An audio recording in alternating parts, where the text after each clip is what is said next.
আমার পুরানো mother strawberry গাছটি রিপোর্ট করার 20 দিনের মধ্যেই গাছে ফুল চলে এসছে, ফুল থেকে ফলও হয়ে গেছে।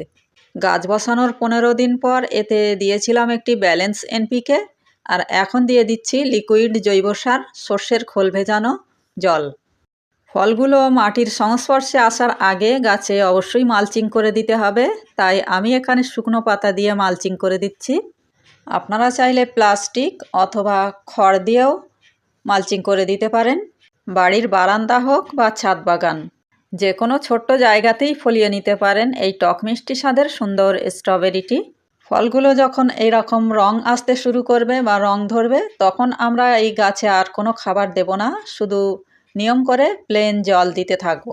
স্ট্রবেরি চাষ করার ক্ষেত্রে তেমন কোনো ঝামেলা নেই, শুধু কিছু নিয়মকানুন মেনে চললেই এই গাছ আপনাকে মন খুলে ফল দেবে। তবে সঠিক জাত নির্বাচন করা অত্যন্ত জরুরি। সঠিক জাত না পেলে ফলনও ভালো পাওয়া যায় না।